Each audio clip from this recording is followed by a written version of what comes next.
Hey guys, welcome to today's presentation. Have your best year of email ever. Thank you so much, first of all, to Tech Media for having us. We are very excited to be here in front of all you guys, or I'm very excited. There's just one of me. And who am I? I'm Jamie Bradley, and I am a content marketing strategist at Emma. And we're an email marketing company based in Nashville, Tennessee, for those that may not be familiar on the line today. And really what that means, in my role here, I get to come in every day and hopefully help people send better emails with the content that we produce and, in turn, help us at Emma send better emails as a result as well. We're all in this together. And that's exactly what we're here to tackle today. Today's presentation is going to hopefully walk you through some best practices for how to go into 2016 with tons of tips to rev up your email program as we see them shaping up. So the next 40 minutes or so will be jam-packed with the latest stats and tons of examples of brands that are really killing it in the inbox. Also, though, this is an hour, so we'll have time for questions at the end. There's a Q&A box to the left of your screen, and we'll be monitoring that throughout. And our friends at Tech Media will be sending out a recording in a few days, so if you have to hop off or if you just love it and want to share it with everyone you've ever met, we got you covered. Also, you can tweet at us at Emma Email and use the hashtag BestEmail16 just to follow along, tweet your favorite quotes, even ask some questions. We'll be looking at that throughout. So back to the task at hand. We are here to get you ready for your best year ever. And I love to always start off with a question. And today it is, why do we need to do this? Why do we need to talk about email in the first place? So let's get into it. Well, first and foremost, email is a big deal. And that's not just because I work for a company that does email marketing. We do that. We provide the technology for businesses to send emails. But I get to work here. I get to have been employed by Emma because email is the #1 activity on the entire internet. That really surprises people. Google said it, so I trust them.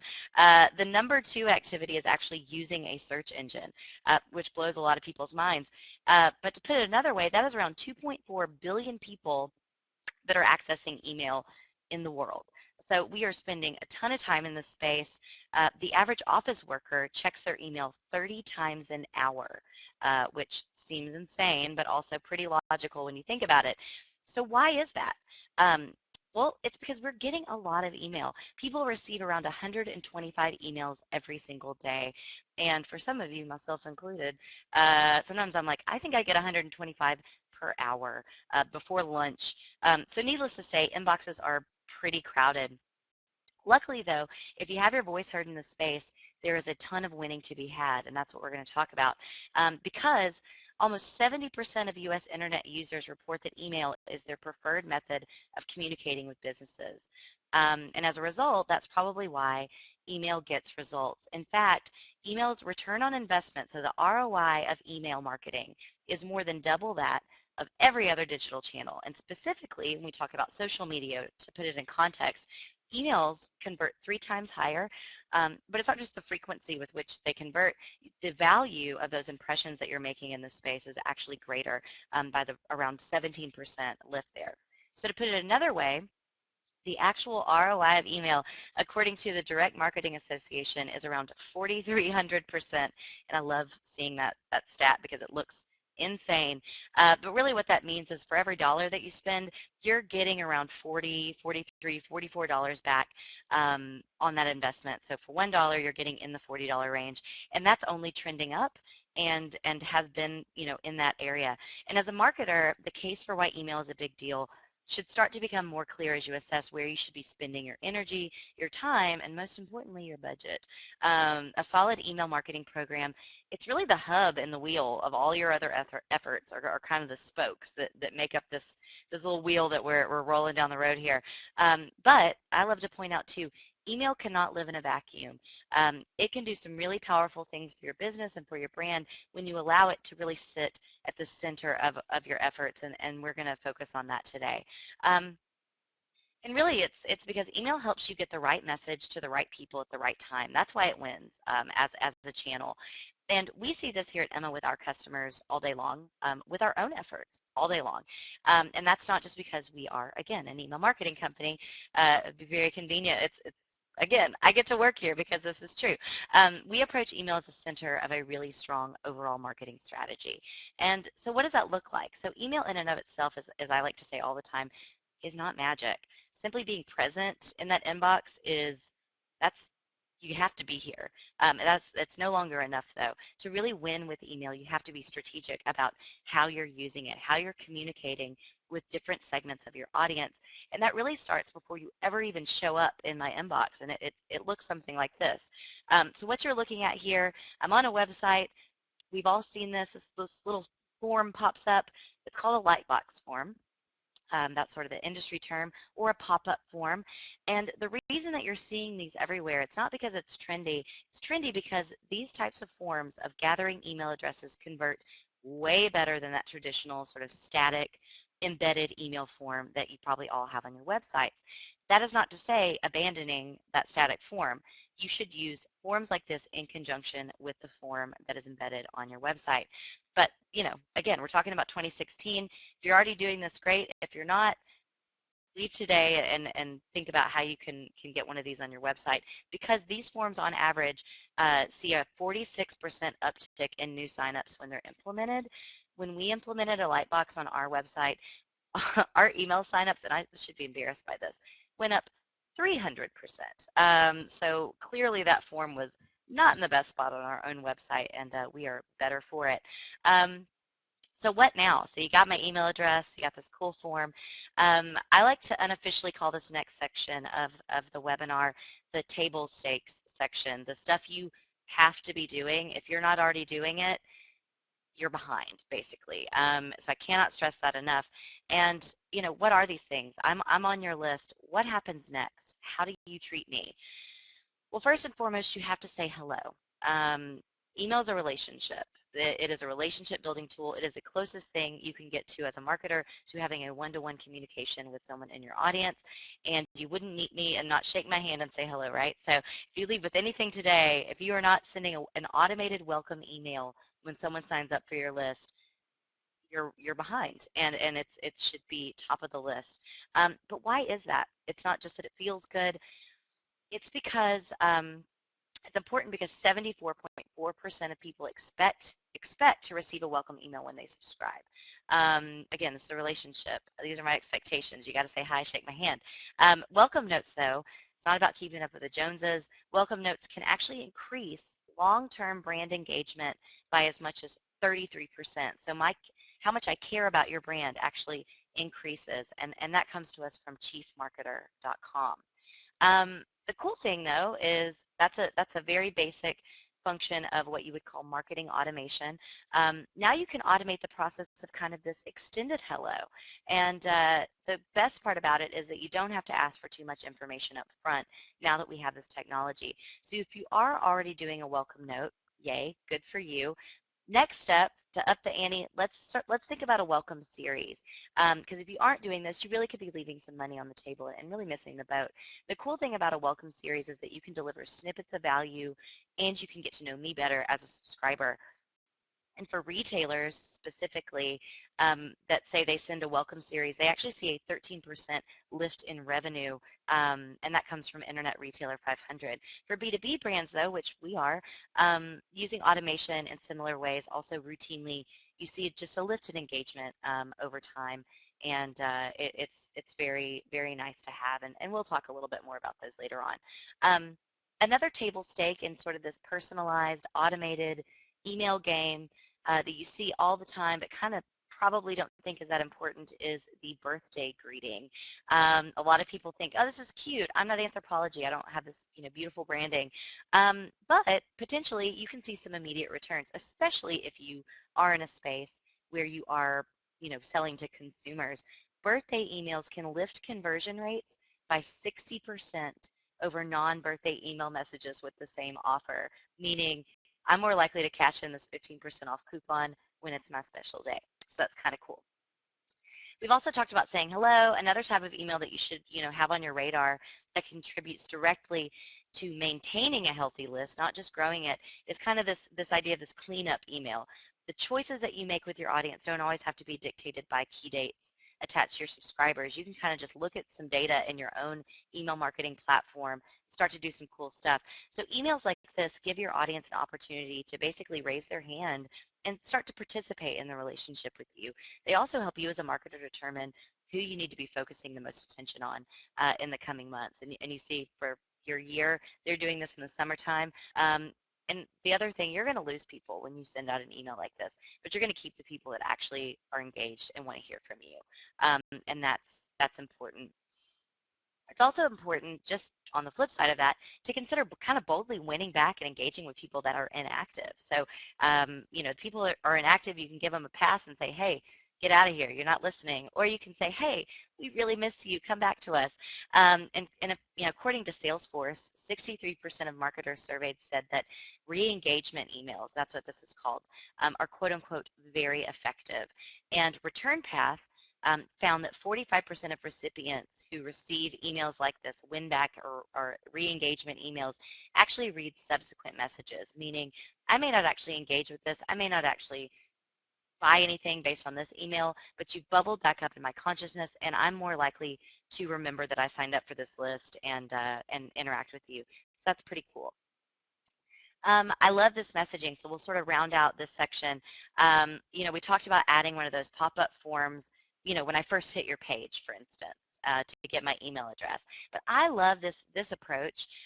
It's the same technology, but this approach is if I've been lingering on your homepage, let's say for a hot minute, I'm disengaged, this form sort of popped up for me. It says, wait, don't go yet, and gives me an offer. And here's the deal. I'm a marketer. I know exactly what they're doing. I know intimately how they set this up, but I'm not totally jaded. I loved this approach. It was fresh, and it's just really neat. And again, inboxes are crowded. So just getting my attention and serving me the right sorts of, table stake automated emails and sort of employing some of these tricks can really go a long way to getting me sort of closer to your brand and into your fold. But none of this stuff matters in this table stakes section if I don't actually open your email, right? So again, I believe the quote is like 70% of success is just showing up. Again, email's not magic though. So how do we actually get people to interact once we get their email addresses? How do we get them into that welcome series and responding? So remember when I mentioned 125 emails a day, the majority of those are from people and brands that I actually want to receive emails from. So kind of gone are the days, this is not 1995, it's not all spam emails. Filters exist. I'm actually receiving emails from brands that matter and people that matter. So you got competition. But people spend a ton of time here. And what you're looking at on the left-hand side, I'm going to give this email from my colleague Cynthia, who is my boss, priority over your email every single time. This email says important. It's from Cynthia. I don't care about crack.com or Amy Nelson or Uniqlo. I care about them, but she takes priority. And so, the stat is subject lines that create a sense of urgency and or exclusivity can actually give you a 22% higher open rate. So important, that's pretty urgent. But if you're a brand, you can also play these same games. And you see Cracked 5 shockingly advanced. They're using language that's getting my attention. So I might read that one next. But taking it back to Cynthia's the sender, I think a thing that people overlook is that, you hear about A/B testing your subject lines. That's all wonderful. The from name is often a really overlooked thing to test. You may not have total flexibility there, but if you do, it's definitely something to bear in mind because who the sender is takes precedence over, just hierarchically in our brains, and also just in styles of inboxes. So not testing that can hurt you, but the subject line is still vitally important. So also with subject lines, you don't even have to put my name in a subject line to personalize it. So, we talked about personalizing subject lines. Exclusivity, that's great, but a personalized subject line is also going to get around a 22% likelihood that I'm going to open it. And really what that means, yeah, you can say, hey, Jamie, open this email, or really just use first person sort of pronouns here. Address me, be concise, be direct, let me know that I am a part of why this message is important. Because again, you're competing my family, my boss, and brands that I already love. So speaking to me directly, it's like someone yelling my name in a crowded room. I'm more likely to sort of pay attention to that. But the other thing to think about too is that a subject line like this mimics the way that I'm already interacting with people. This could easily be from my friend or my colleague and not a brand. Oh, the places you've been.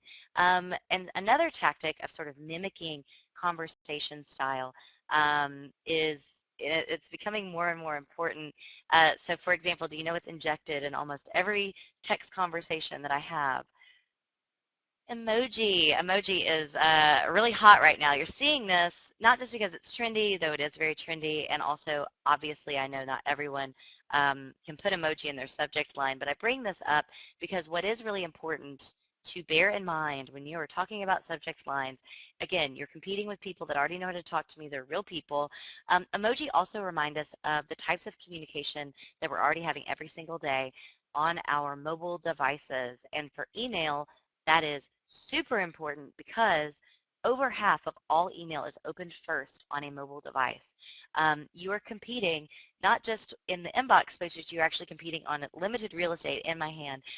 So we like to say you are walking around with not a phone anymore.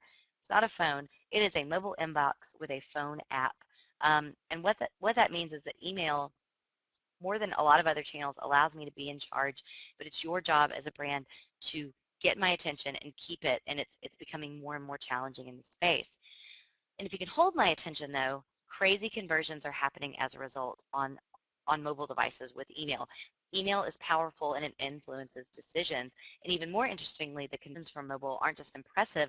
The influence mobile experiences have on consumers is powerful even before I turn into a prospect or a paying customer. If I'm just on your list, 90% of smartphone users are using their phones to research and make decisions about your brand long before they're actually interacting with you directly. A lot of consumers nowadays have almost made up their mind before they ever even pick up the phone and talk to a salesperson or fill out an inquiry form about your product. So if your brand impression in the mobile inbox and mobile landing pages and on your website is not optimized, you are already behind. So this might actually be the ultimate table stake. To that end, when it comes to email design, you have to design first with this space in mind. And if I'm on the go, getting and keeping my attention can be a challenge. Subject lines help, but then what? So what do we know? I like to take it back to basic human behavior and brains. 90% of our brains, all of us, human beings, this has nothing to do with verticals or B2B, B2C. 90% of human brains are dedicated to processing images, and our brains process images 60,000 times faster than text. So these trends of really image-heavy emails, those are based on data, and the data is based on human behavior. If you look over to the right for this example, you're going to see a lot of content. That is a long email. That is because gone are the days of being afraid to send an email that was long. And I've been working in email marketing for around 7 years, and mobile phones became popular in that time. And we used to tell people, hey, please don't send a really long email. Nobody's going to read it. That's different. This is an evolving industry. It's changing. And that is because humans love to scroll. It's an innate sort of ability. We want our thumbs sort of interacting with the content. So it's a sort of visceral experience here. Emails like this are the mobile equivalent, also being transported to your website without having to wait for a web page to load. As a marketer, you want to control as many factors in marketing to people as you possibly can. Website load times, my connection, you can't control that stuff. So if you give me enough information to go on in the email, you can sort of sometimes get out in front of some challenges if you do have a lot to share, and sort of show me what you got without running the risk of me not being able to interact. However, if I'm falling in love with this item, with this Cartier watch, and I want to go to your website, it is vital, again, that your website experience or where you are linking out to completes that mobile experience, and that actually is a good one for me. If that is not the case, you need to get those ducks in a row. That is what you need to think about for 2016, investing in getting your website mobile optimized. According to Google, 40% of people who are having bad mobile website experiences will visit your competitor's site instead. So again, it is not just that it feels good leaving the email. I will actually go seek out your competitor if you don't have it together on your website. So to that end, Patagonia is a brand that knocks it out of the park always. This mailing looks great, as you can see. The long of it, it looks great in my just sort of Mac mail environment. It also looks really good on my phone. When you are thinking of how you sort of put your content, put the most important content up at the top. And if you have a compelling image that you can put up at the top, all the better. 80% of people are just scanning. They're not reading word for word. You don't need to put essays in your emails. Again, my brain likes images and likes to interact. And they do this really, really well, and you've got this great video right out of the gate. And the reason that video is important is because not only do people love images, they love moving images. Videos are a big deal in email. They significantly up a subscriber's engagement with your content, especially on mobile devices. About 50 million people in the U.S. now watch video on their phones. 15% of all online video hours globally are viewed on tablets and smartphones. So video plus phones. We know people are on their phones looking at your email. Put a video in there, for goodness sakes. Better yet, for your brand and for your reach, people share video. It is content that they can and want to share. So if you want to quickly convey a message to me and get me to tell more people, put a video in your email. You can get the buy-in from consumers and have them do some of the work for you with that video. And it's simply the promise of a video that gets people excited and clicking. None of the examples we're showing here have an auto-played video, and we can talk about that a little bit more later.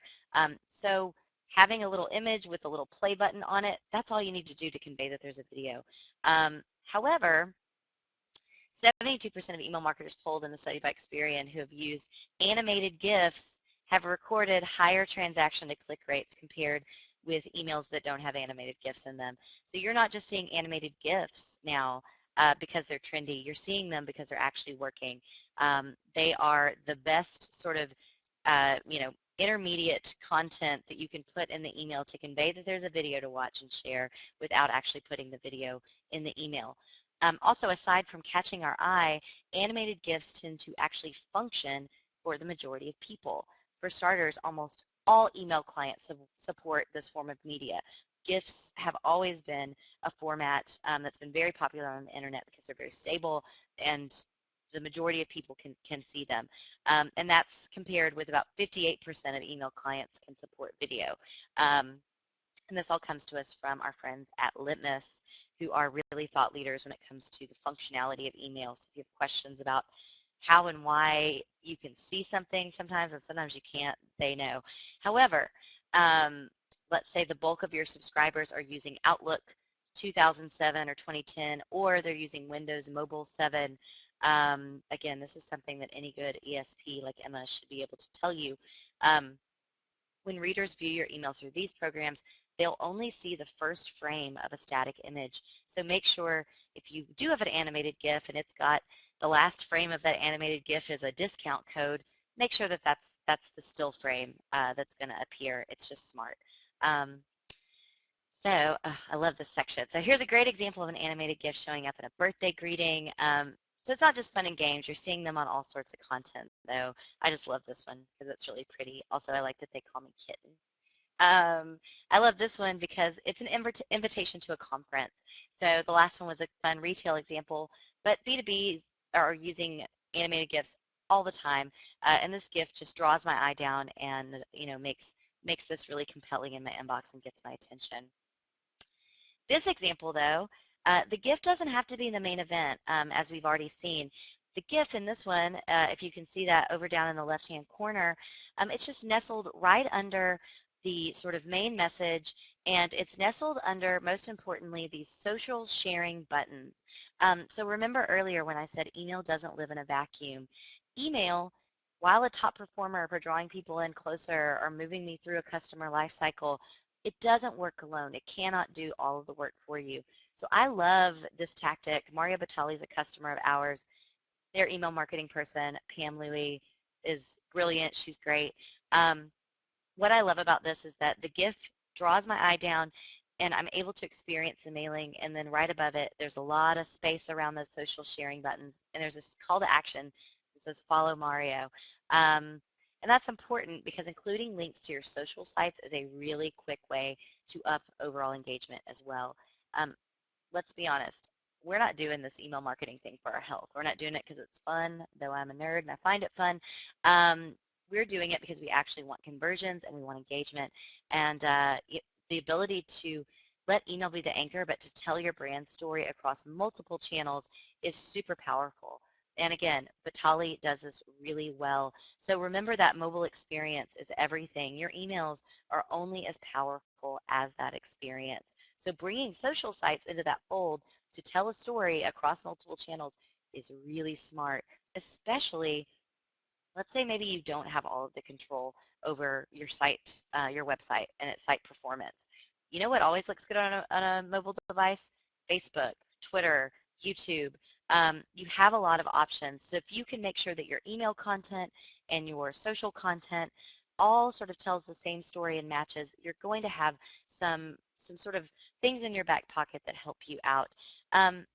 So, again, if your email is siloed, if you're a social marketing person, if you guys aren't communicating and talking, that is another big thing for 2016 to really get on top of and make sure that there's communication internally.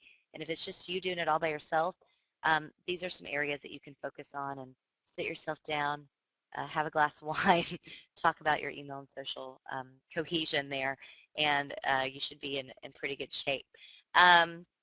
So as we move kind of into the final stretch of today's presentation, uh, again, we've covered the table stakes. We've covered basic automation. We've covered sending a welcome note, sending a welcome series, all of that kind of stuff, the importance of mobile devices, and the wonderful world of video, animated GIFs, and social. All of these elements, all of these factor into having a successful year with your email marketing. And having your email marketing be an anchor, and really with your digital marketing program in general. But all of these things we've discussed thus far are only as powerful as the messaging that they contain. So when we talk about being cohesive, it's also important to be relevant and make it feel like each person on your list is unique and that you're trying, again, to mimic a conversation with them. The days of batch and blast emails, so sending one email once a month to every 500 people, those are gone. And if you don't feel, though, like you are rising to this challenge, you are not alone. So again, what we've covered are table stakes. This is the next level. This is for all of us. We are all trying to get here. 2/3 of companies want to be better at truly personalizing their marketing. Luckily, though, email inboxes being personal spaces coupled with the technology that we all have available to us, this is going to become easy. 2016, this is actually an attainable goal. Which is really good for marketers because people, again, are expecting this level of communication from brands. A whopping 90% of people say that targeted, personal brand messaging is useful to them. And that makes total sense. Think about your own interactions. The more useful a brand becomes, the less expendable a brand is to you. Think of Uber. Think of, you know, Twitter, think of the tools and technology that you use. When those brands become useful to you, you can't think of what you did without them. Um, Also, everyone just feels better, and being viewed as useful is great. 74% of consumers actually, though, get annoyed now when content appears that has nothing to do with them. So it's not just about making people feel good and about making your brand look good. You don't want to alienate people because it could actually have you leaving money on the table.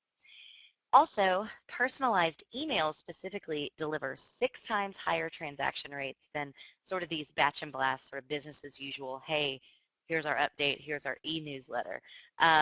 But again, most people aren't doing this. 70% of brands are failing to do this. So this is the forward-thinking part of the presentation where we think about how we can all tackle this in 2016. We talked about feelings, though, too. 61% of consumers say that they feel better about a company that delivers custom content, and they are more likely to buy. So to be really effective, you've got to get your data in check. That is also really daunting. If you're making a list, figure out what you need to know about your people so that you can start to make good on these experiences, or you will fall behind. Our 2017 presentation will be all about me saying data is a table stake. So, but before you really segment your audience, luckily you're in luck if you're like, oh God, that sounds really daunting. You can make me feel like I'm a part of a special group just simply by the copy that you write in your emails, by addressing me directly, by using words like VIP. This example I love. It makes me feel like I am truly being rewarded for being this great customer to them. I've had such limited interaction with this brand. I've never purchased from them. They do not know my name. They called me Hey Girl. Um, but the way that it's written, the way that it's designed, they are providing items down below that make it almost look like, I mean, this is this wide swath of things. There's a jumpsuit, there's a silk top, there's also a tasteful trench coat. This email is so good because it is put together making me think that I am a VIP of theirs, though these people do not know anything. They probably only have my email address. So it's getting in the mindset of treating your subscribers like VIPs today. And then the data and figuring out what you need can bring you up. However, once you do have the right information, there's some really cool stuff that you can start to do. So I love this example, Pottery Barn Kids. Fun fact, I don't have kids. I'm not planning on it anytime soon. I'm on this email list because they are awesome and I'm a nerd. The initials on that pillow are JMB. My name is Jamie Bradley. Uh, I'll give a prize to whoever can guess what M stands for. But this email, they know my initials somehow. They, you know, full disclosure, they don't use Emma. This is not an Emma email. But they were able to pull my initials onto this pillow, and I can actually put myself in this story. I don't have to make the leap and picture what it would look like, and that's pretty cool. Sometimes, though, the best segmentation is based on uh, kind of getting down the road a little bit and demographic information. If you have information about your audience that is, going to allow you to send differing content now, figure out what would be most impactful for you. I love this example from Nike because they're doing it clearly based on purchase history or their perception of whether or not I identify as male or female. I think it's really neat. However, they're doing it in a really smart way because you only see that they've done this type of segmentation when you view these emails in a webinar side by side. If I'd received the one on the left, I would not be alienated from Nike. I would just look at it and that's great. However, I received the one on the right and it is a little bit more appealing to me because I can put myself into that story a little bit better. So just, be careful about how you're doing this. Sometimes erring on the side of subtlety is smarter when you are especially dipping your toes into it. This example, a brand that is awesome is Airbnb. They do some fantastic marketing. They are also not Emma customers, though I wish they were. They are awesome. What they've done here, though, they are personalizing at a basic level just by saying, hey, Jamie. They are also sending me an email based on the fact that at some point I have indeed looked at going to New Mexico. So they know this about me somehow. They are putting that into the email program. I'm in a group in their email list that's people that are interested in New Mexico. So when I am ready, I'm going to remember this, and this is a really going above and beyond kind of example, but it's just sort of the cool stuff that you can do when you do have your ducks in a row and you have the right information. However, this is, to be quite frank, they're doing some very advanced email marketing here. It looks really simple. They make it look easy. You can also go the old-fashioned route and just ask me. Just ask me for the information that you're missing that would make my experience better. This email is so simple. All this is, they're not even using anything fancy. 0 through 10, those are just little clickable images, and it's a fake survey basically.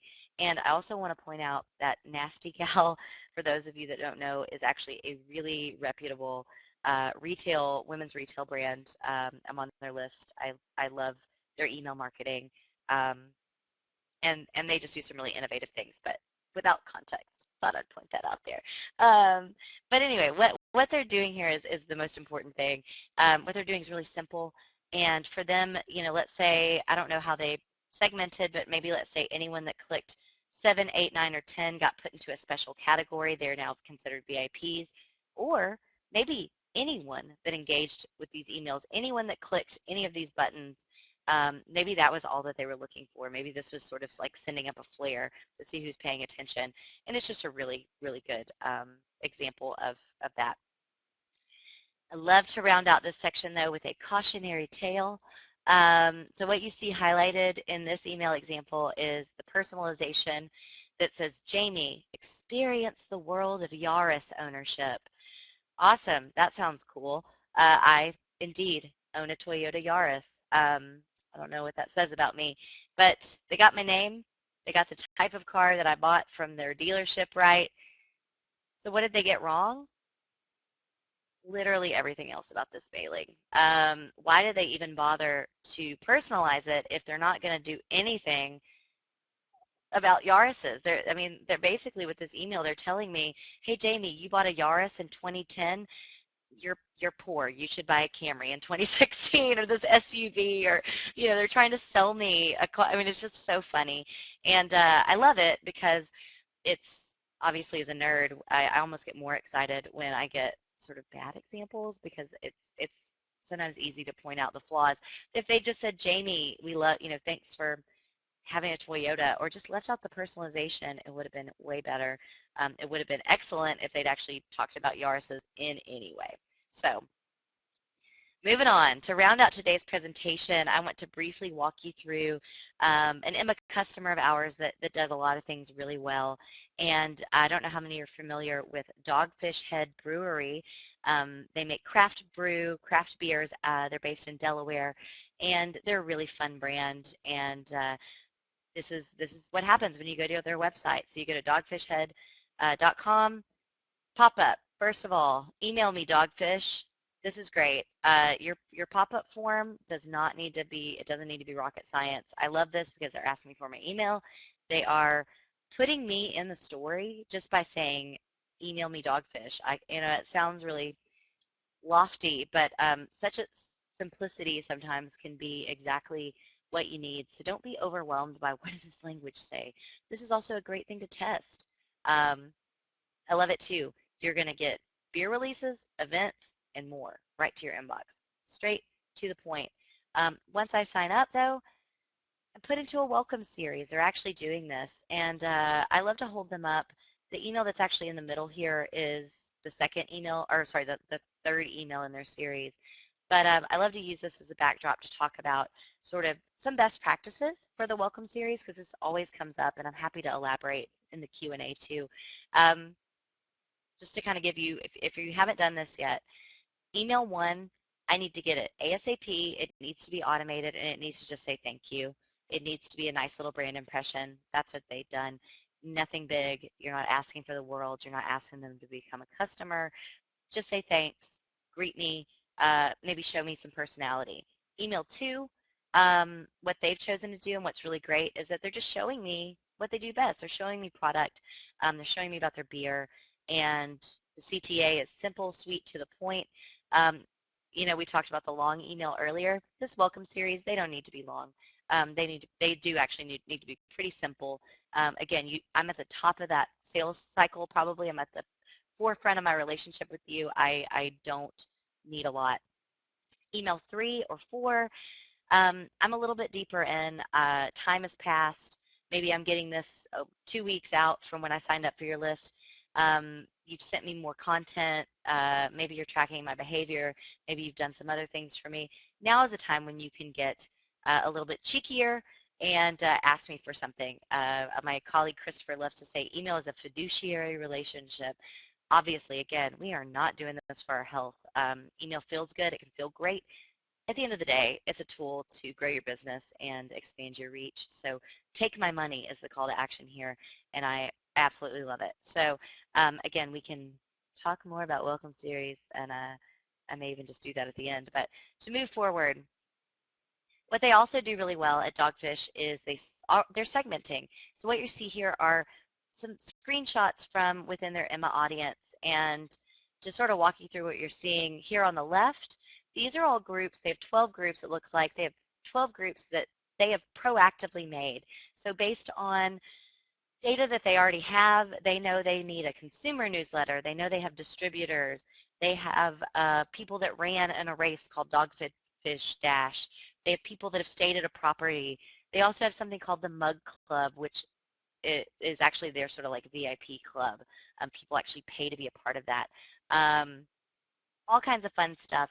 They know this information though, and as they kind of gather more info about people, they segment them really smartly into groups. And on the right hand side in Emma, segments are what are happening basically based on behavior. So when I fill out the sign up screen, I go into new signups. If I actually interact with their mailing, if I recently opened or clicked a mailing, I go in there.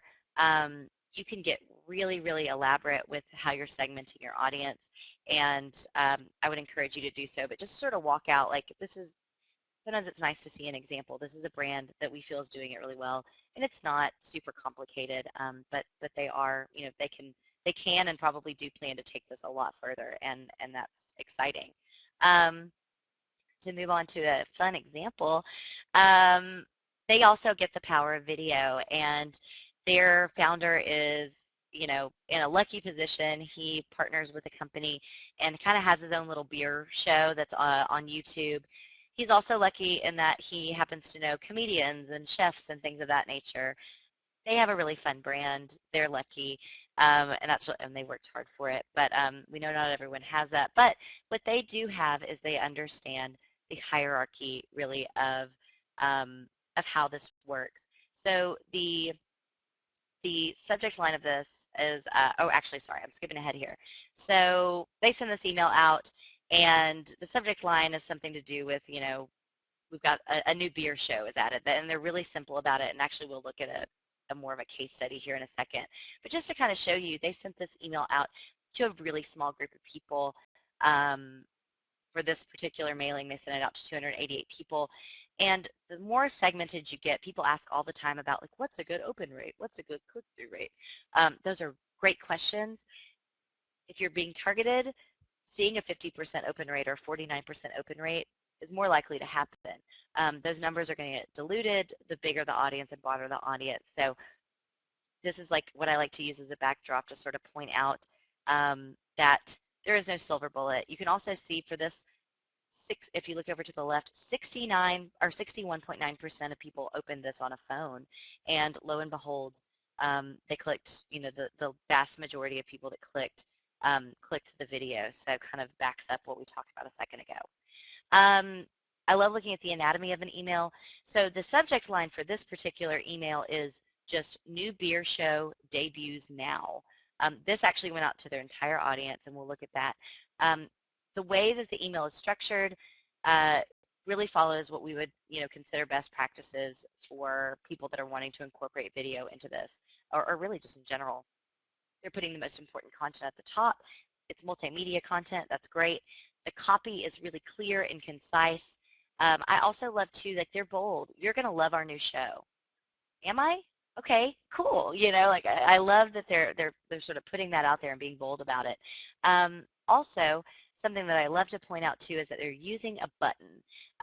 So you can click on, a link to the video. You can click on the video itself.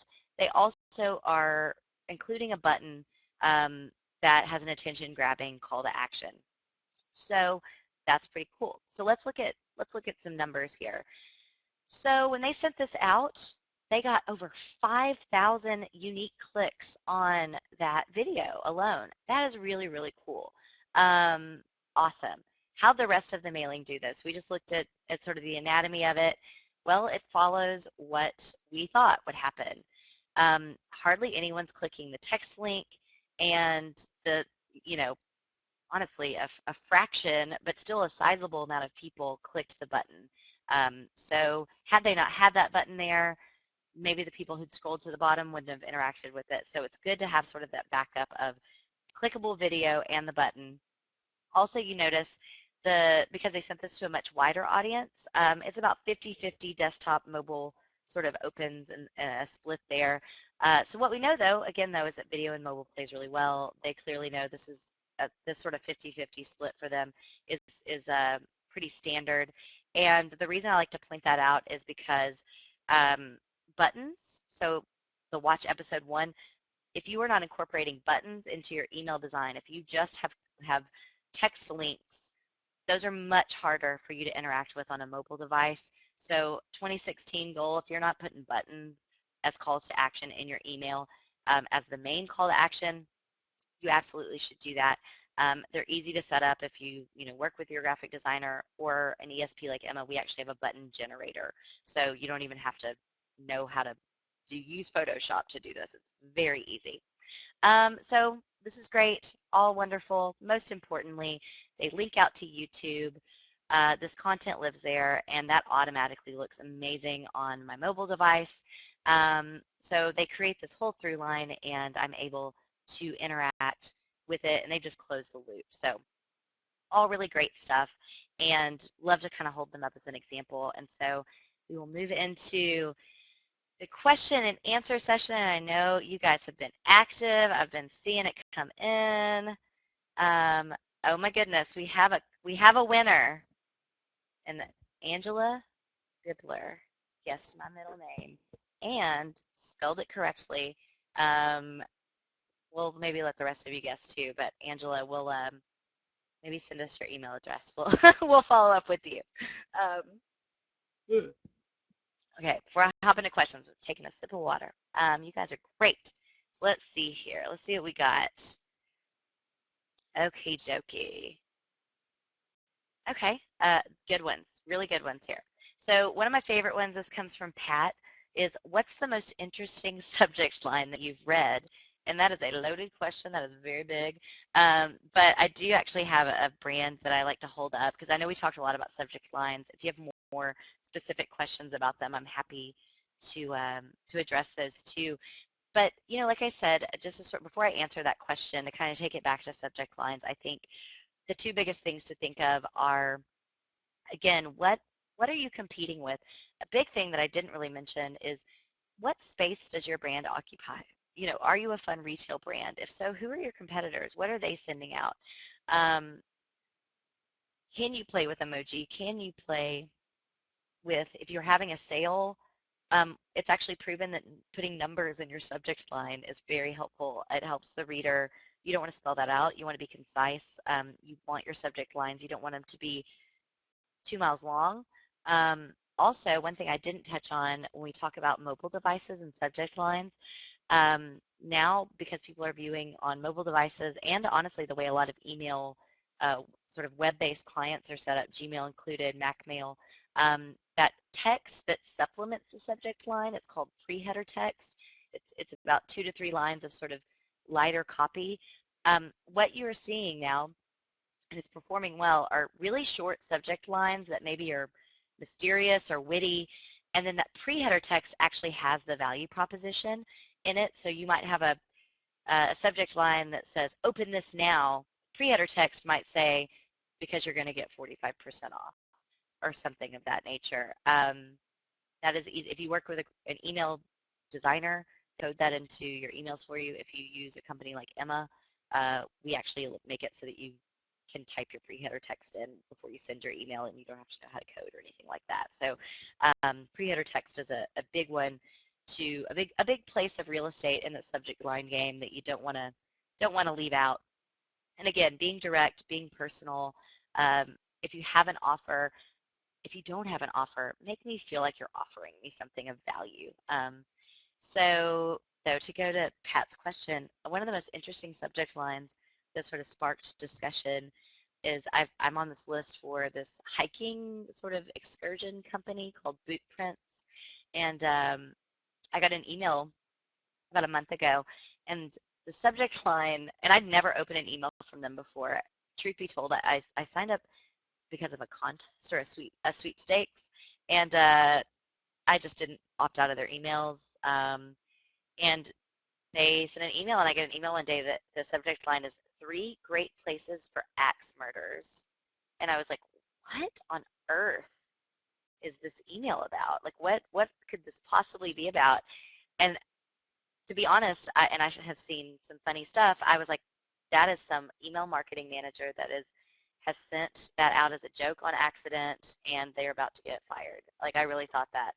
I opened the email though, and the email is about 3 great cabins in the woods that you should go to, and the copy was super straightforward.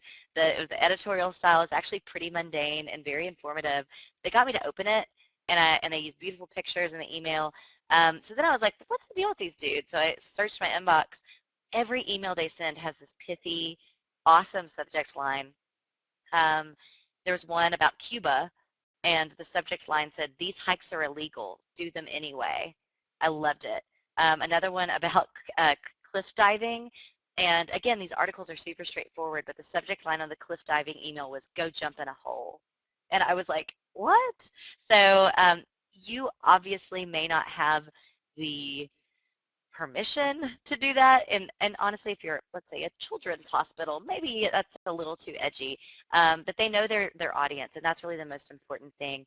And they're really putting a lot of thought into it. And honestly, their audience is probably people 18 to 35, probably male, if I could guess.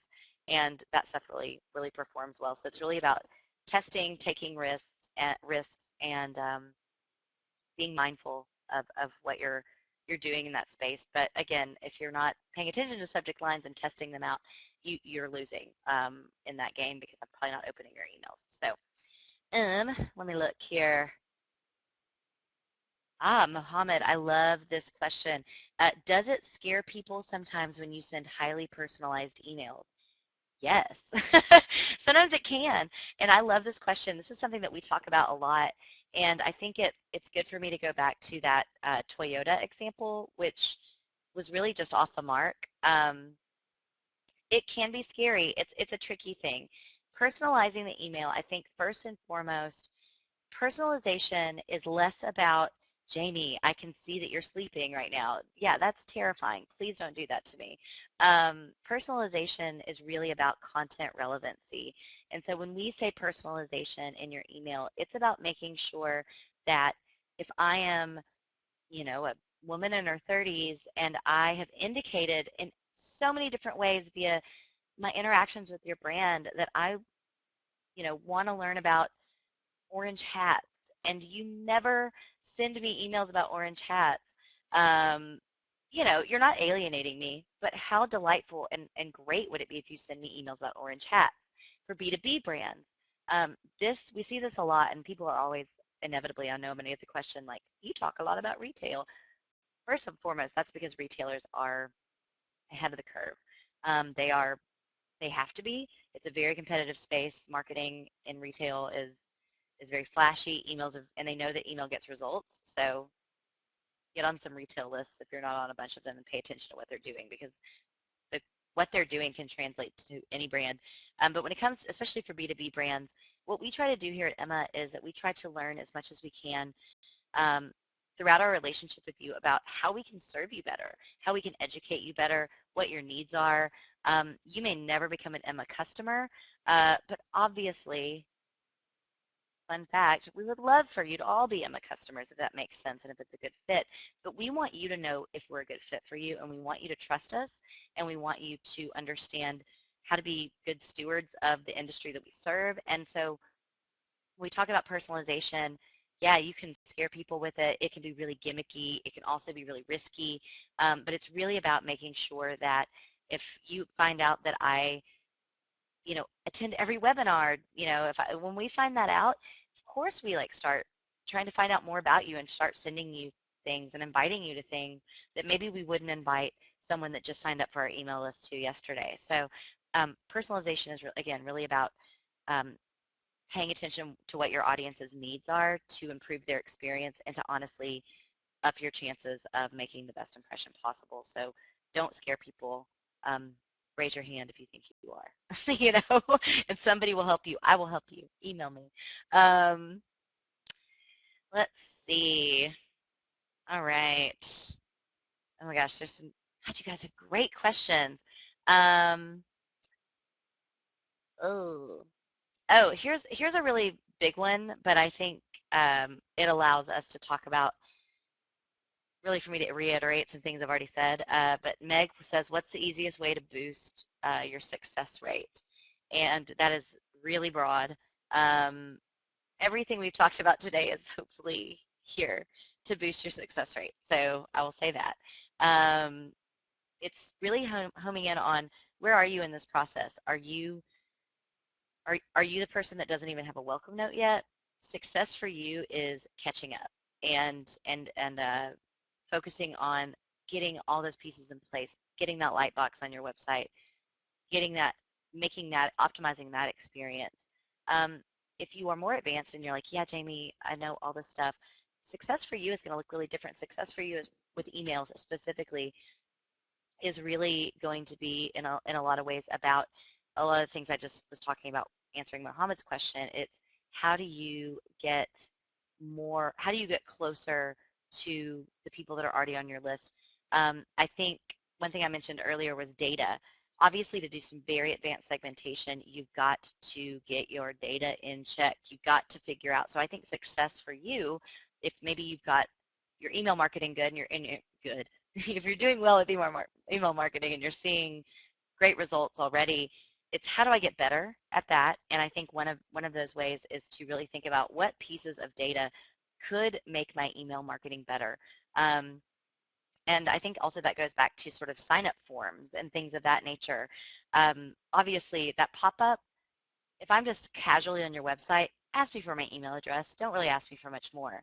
However, and you may have noticed this, if I am willing to sit here for an hour and listen to a webinar, I am giving you something, hopefully, theoretically, of a little bit higher value. Our relationship is already a little bit further along, even if we've just met, because we're sitting here and even though it's a bit a bit lopsided, I know I'm talking a lot, we have the opportunity to engage with each other. And so I have the right to kind of ask you maybe for a little bit more. You also have the right to ask me anything right now. You can ask me anything.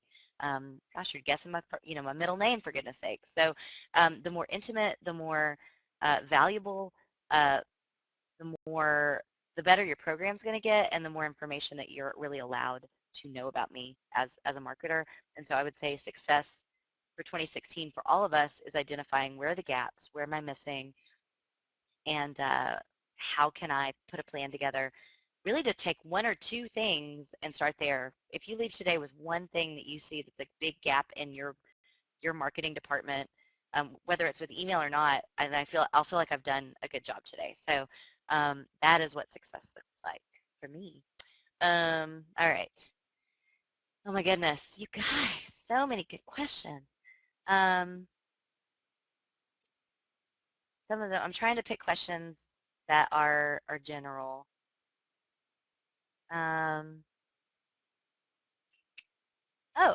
Tim asked a really sort of basic question, but it goes into how we sort of tie all these elements together. Tim's just saying tips to leverage your emails into tweets on Twitter. Is that a viable strategy? And I would say that those are two very different audiences. Your Twitter audience, we have a really active Twitter audience. Also, though, because we provide a service, our Twitter is our Twitter audience is so varied. We have customers that are saying, hey, I can't log into my account on Twitter. We also have people who are tweeting at us right now about this webinar who are probably not customers. We have, uh, you know, other brands. We have all kinds of things. So that Twitter audience in no way really mirrors our email audience. Our email audience is so vast, so different. Also, our relationship to our email audience is much more personal. Twitter is sometimes sort of a message board approach. Twitter is quite honestly, again, where I go, my internet's out, and I go, hey, Comcast, what's the deal? Make this work. So leveraging your emails into your Twitter strategy, I would say, what is your Twitter audience responding to? And maybe it's one article that, it's creating that through line really more. It's if the people are really responding to a video that you're sending out via email and you're getting a lot of returns from that, throw it out there. Also, if you don't have a way for me to sign up for your email list via Twitter, we have a lot of people who will just automate in their sort of Twitter uh, feed a way for me to sign up for your email list. So it's like, I would say the strategy there is make the email audience much more personal. And, again, an email audience is more personal. So you could say something on Twitter like, hey, get on this list because I'm going to send you more exclusive information, and you're simply going to be able to do more strategic things with an email audience and with your Twitter audience. So it's really about using Twitter to get me on your email list, and or um, when you can learn what's working in email, maybe just throwing little bites out there. I would say use Twitter to get me to your email audience. So we are out of time. I'm actually a minute over, and you guys have been so active, so amazing. We'll follow up with some information for you in the coming days. Again, Tech Media will send the recording out. Continue to engage with us, ask us questions. Again, Angela, I believe, Angela Bibler, reach out to us directly. Okay, thumbs up she did, because you're the winner of the Guess Jamie Bradley's middle name contest. And again, thank you so much, and have a beautiful day and awesome 2016 in email.